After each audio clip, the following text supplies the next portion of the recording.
नमस्कार दोस्तों, स्वागत है एक बार फिर से आप सभी का मेरे चैनल पे। आज के वीडियो में मैं आप लोगों को सरदार वल्लभ भाई पटेल हाउसिंग स्कीम पार्ट 2 के बारे में बताऊंगा, जिसमें मात्र 10,70,000 में आपको यहाँ पर 1 BHK के फ्लैट मिल रहे हैं। ये स्पेशली उन लोगों के लिए है जो EWS कैटेगरी में फॉल करते हैं। और इसके साथ साथ मैं आप लोगों को प्रधानमंत्री आवास योजना अर्बन यानी कि शहरी के बारे में बताऊंगा, जिसमें आप सब्सिडी ले सकते हैं। 1,80,000 की भी सब्सिडी आपको मिल जाएगी। उसके लिए आपको लोन लेने की जरूरत पड़ेगी, ये कंपलसरी रहता है। ठीक है, वो मैं आगे आप लोग बताऊंगा। फिलहाल मैं आप लोग बता दूं कि सरदार वल्लभ भाई पटेल आवासीय योजना हाउसिंग स्कीम की रजिस्ट्रेशन स्टार्ट हो चुके हैं और लास्ट डेट जो है वो है 20 जून 2026 के बारे में।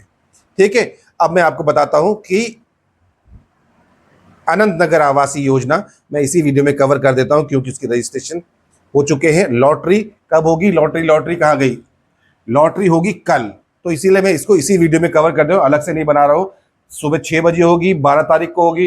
प्लूटो हॉल, इंदिरा गांधी प्रतिष्ठान, विभूति खंड में होगी, गोमती नगर, लखनऊ में। ठीक है, जिन जिन ने इस पर अप्लाई किया है तो उनको जरूर इसमें जाके पार्टिसिपेट करना चाहिए। अगर आप लखनऊ में रहते हैं, अगर आप बाहर रहते हैं, तब भी आपको घबराने की जरूरत नहीं है कि आपको अलॉटमेंट होगा या नहीं होगा। आपको मन में एक शंका रहती है, तो आप लोग ऑनलाइन आप YouTube चैनल का लिंक क्लिक कर आप वहां देख सकते हैं। कौन से? LDA लखनऊ का, इनके LDA ऑनलाइन है, वहां पर जाके आप देख सकते हैं। सो youtube.com/LDA ऑनलाइन चेक करेंगे तो आपको इनका चैनल मिल जाएगा। बाकी समस्त आवेदकों से अनुरोध है कि निर्धारित तिथि व समस्त समय पर उपस्थित होकर लॉटरी में पार्टिसिपेट करें। इन्होंने कह दिया है और कल ही होगा। ठीक, बाकी 1800, 5,000 ये नंबर टोल फ्री नंबर है, प्राधिकरण का है। एक बार नहीं उठेगा, 2 बार नहीं उठेगा, 3-4 बार कर लीजिएगा। एक बार तो उठ ही जाएगा कि 4 बार में। ठीक है, महत्वपूर्ण सूचना कंप्लीट होती है यहाँ पर अनंत नगर योजना के बारे में। अब वापस आते हैं हम सरदार वल्लभ भाई पटेल हाउसिंग स्कीम में। कनेक्टिविटी बता दूं, ये 1 BHK के फ्लैट है। इसकी जो कनेक्टिविटी बहुत शानदार, 1090 चौराहा से मात्र 1 किलोमीटर की दूरी पर है। 17 किलोमीटर आपको पड़ेगा। कौन सा? जो एयरपोर्ट है, एयरपोर्ट पड़ेगा आपको 17 किलोमीटर, चौधरी चरण सिंह एयरपोर्ट। एंड चारबाग पड़ेगा 8 किलोमीटर। 6 किलोमीटर पड़ेगा आपको Hazratganj metro station. Janeshwar Mishra park पड़ेगा 5 किलोमीटर। 4.5 किलोमीटर पड़ेगा वहां से मुख्यमंत्री आवास। ठीक, बाकी लोहिया पथ एंड लोहिया पार्क दोनों पड़ेंगे आपको 2 से 2.5 किलोमीटर के रेडियस पे। तो लोकेशन वाइज अच्छा है। लास्ट डेट 20 जून 2026। रेरा का नंबर यहाँ पर आपके स्क्रीन पे यही दिख रहा है।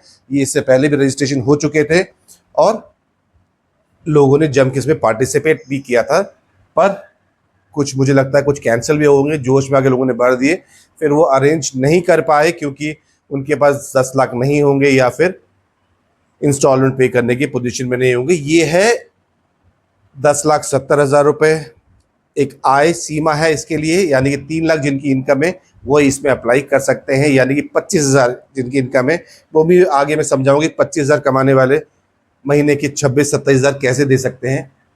ठीक है, अब आते हैं हम, ये लुक दिख रहा है आपको ऐसे। यहाँ पर 3 टावर हैं, ब्लॉक 1, ब्लॉक 2, ब्लॉक C है यहाँ पर, जिसमें 40, 16 फ्लैट यहाँ पर निकाले गए हैं।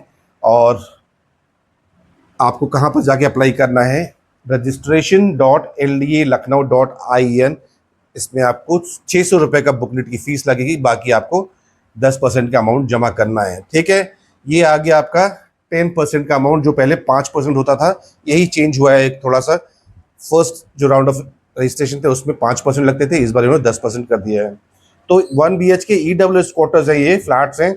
ब्लॉक 1, 2 एंड 3 16, 16, 40 ये built up area, super area and विक्रय मूल 10,70,000, 1,07,000 इसका रजिस्ट्रेशन अमाउंट। अगर आप किसी रिजर्व कैटेगरी में आते हैं, आरक्षित वर्ग के लिए पंजीकरण धनराशि मात्र 5% देनी होगी। ठीक, बाकी एडजस्ट कर लेंगे अब आगे जाके, लेकिन ये डिस्काउंट नहीं है, सिर्फ रजिस्ट्रेशन में इनको ऑफर किया जा रहा है। मात्र 10,70,000 में है और थोड़े से मिसलेनियस आइटम को ऐड करेंगे, कुछ प्राइसेस होंगे, वो ज़्यादा नहीं होंगे। फिलहाल 10,70,000 को लेके चलिए, आपको ये अमाउंट जमा करना है। 2-3 चीज़ें मैं आप लोग बता दूं कि 10,70,000 कीमत होगी, तो ये अंडर कंस्ट्रक्शन प्रॉपर्टी, तो इसमें GST लगेगी। तो यहाँ पर आपको GST भी देनी पड़ेगी। GST आपको प्राधिकरण बताएगा कितने पड़ेंगे आपको। ठीक है, ये जो बहुत ही डिटेल कैलकुलेशंस होती है ना, प्राधिकरण के ऊपर मैं छोड़ दे रहा हूँ कि वही बताएंगे कि कितना जीएसटी होगा, उसमें हज़ारों में होगा या कितना होता है। LDA-Lucknow.in, LDA-Lucknow.in ये इनकी ऑफिशियल वेबसाइट है। 36 माह में हैंडओवर करेंगे, मुझे लगता है कि उससे पहले हैंडओवर कर देना चाहिए। इन्होंने एक रेरा में मेंशन किया होगा, इसलिए कह रहे हैं 36 महीने में हम हैंडओवर करेंगे। और सभी आवेदकों को सक्षम अधिकारी द्वारा जारी निर्गत 3 लाख तक की वार्षिक आय का प्रमाण पत्र अपलोड करना अनिवार्य होगा। जिसकी इनकम 3 लाख तक की है और सक्षम अधिकारी के द्वारा वो साइन होगा, वही यहाँ पर सबमिट करेंगे, तभी आप एलिजिबल होंगे। आप अपना सैलरी स्लिप, फॉर्म 16 वो सब मत अपलोड करना, रिजेक्ट हो जाओगे आप। ये बहुत इंपॉर्टेंट है कि ईडब्ल्यूएस कैटेगरी के लिए है, जो मैं स्टार्टिंग में बता चुका हूँ। फिर ये आता है इंपॉर्टेंट यहाँ पर कि आपको एक पेमेंट देनी है। भुगतान है तो 3 वर्ष में 36 किस्तों में आपको देना है 7% का एनुअल इंटरेस्ट के साथ, यानी कि 10,70,000 आपने टोटल कॉस्ट है, 10% 1,07,000 आपने दे दिया है। फिर 9,63,000 है, उसको डिवाइड करेंगे 36 से, तो जो अमाउंट आएगा उसके आगे 7% जोड़ लेंगे, तो वो आपका आ जाएगा हर महीने का EMI, जो 25,000 से ज़्यादा क्रॉस कर जाता है, लगभग 27-28,000 करीब आना चाहिए। वो मैं आगे पेमेंट प्लान में आपको समझा देता हूँ। पंजीकरण धनराशि 10% और 90% जो बच रहा है 9,63,000, इसको डिवाइड करिए 36 से, तो आपकी जो कीमत आती है वो है 26,750 रुपये। अब आप सोचो कि जिसकी जो EWS कैटेगरी में फॉल करता है 25,000 रुपये वाला, वो हर महीने इतना कैसे दे पाएगा।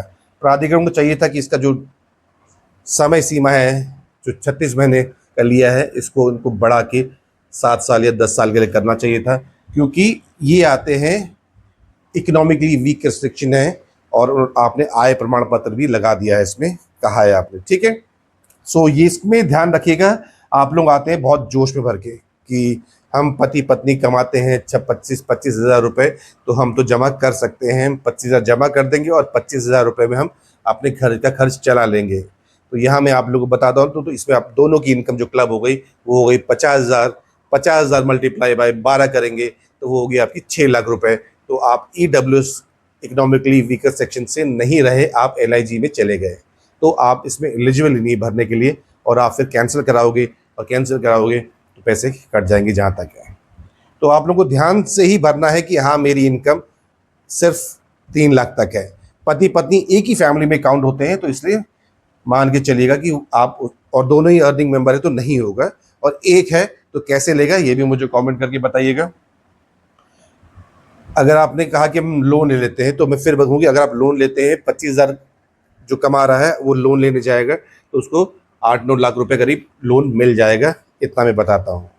और जब वो लोन लेने जाएगा तो वो बैंक से ज़रूर पूछ ले, क्या मुझे प्रधानमंत्री आवासीय योजना अर्बन में सब्सिडी मिल जाएगी 1,80,000 की कि नहीं, ठीक है। ये आपको लेना ही चाहिए, सब्सिडी का फ़ायदा आपको उठाना चाहिए। 1,80,000 रुपये आपके सीधे अकाउंट में नहीं आएगी, 5 किस्तों में आएगी 36,000 रुपये में, और उसके ऊपर मैंने डिटेल वीडियो बनाई है, आई बटन में दे दे रहा हूँ, वहाँ जाके आप देख सकते हैं। सो प्रधानमंत्री आवासीय योजना की एलिजिबिलिटी के लिए आपको बता दूं क्या होता है जल्दी से, कि आप परचेस कर रहे हैं प्रॉपर्टी या फिर कंस्ट्रक्शन कर रहे हैं, फैमिली इनकम आपकी 9 लाख रुपए होनी चाहिए, ये बड़े वाले के लिए। लेकिन इस वाले में आपकी नहीं आता, क्योंकि आपको EWS कैटेगरी का सर्टिफिकेट लगाना है। पक्का हाउस इन इंडिया, कभी भी आप नो पक्का हाउस इन इंडिया आपके पास नहीं होना चाहिए, यानी कि आपका सर्दी गर्मी बरसात झेलने वाले जो मकान होते हैं उसे कहते हैं पक्का हाउस। अगर वो है तो आप अप्लाई नहीं कर सकते हो। नॉट टेकन सब्सिडी बिफोर, किसी भी आपने इससे पहले कभी भी सब्सिडी या फिर बेनिफिट नहीं लिया है सरकार से, तभी आप अप्लाई कर सकते हैं। लिया है तो नहीं करेंगे आप। लिविंग इन अर्बन एरिया, ये स्कीम ही प्रधानमंत्री आवासीय योजना अर्बन है, तो ये शहरी रहेगी। आपका जो प्रॉपर्टी है वो शहर में होना चाहिए। मैक्सिमम वैल्यू 35 लाख होनी चाहिए, maximum home loan 25 lakh, carpet area 120 square metre, only once for a property. ये सारी चीज़ें फॉलो कर रहे हैं। Only once for a property का मतलब है कि सपोज आपका दोस्त एक प्रॉपर्टी बेच रहा है, यहाँ की बात नहीं कर रहे हैं अभी हम, एक प्रॉपर्टी उसने खरीदी थी वो बेच रहा है, और उसने उस प्रॉपर्टी में सब्सिडी ले चुका है। एक सपोज प्रॉपर्टी का है, प्रॉपर्टी का नाम एक्स है, एक्स में उसने ले चुका है सब्सिडी, फिर आपको वो बेच रहा है प्रॉपर्टी, और वो प्रॉपर्टी आप लेने जा रहे हो, फिर सोच रहे हो कि आपको सब्सिडी मिल जाएगी। नहीं, एक प्रॉपर्टी में एक ही बार सब्सिडी मिलेगी। तो ये फ्रेश प्रॉपर्टी है, तो इसमें सब्सिडी आपको मिलनी मिलनी, इसमें कोई आपको इस तरीके का धोखा या फ्रॉड नहीं होगा। इसमें धोखा फ्रॉड भी नहीं कहूँगा मैं कि आप डबल सब्सिडी इसमें आपको ले वाली कोई बात ही नहीं है। फर्स्ट टाइम सेल हो रहा है, नेवर यूज्ड वाली प्रॉपर्टी, आपको सब्सिडी मिलनी ही मिलनी है इसमें, अगर आप कैटेगरी में फॉल करते हैं तो। सो आप लोग अगर लोन ले रहे हैं तो आपको प्रधानमंत्री आवास योजना अर्बन वाली सब्सिडी भी ज़रूर लेनी चाहिए, ठीक है। और ये कौन करेगा, ये जब आप लोन लेने जाएंगे तो वही बताएंगे आपको। तो आज के लिए बस इतना ही। Thank you and thank you for watching. Subscribe करना ना भूलें मेरे चैनल को, और वीडियो को लाइक करना ना भूलें।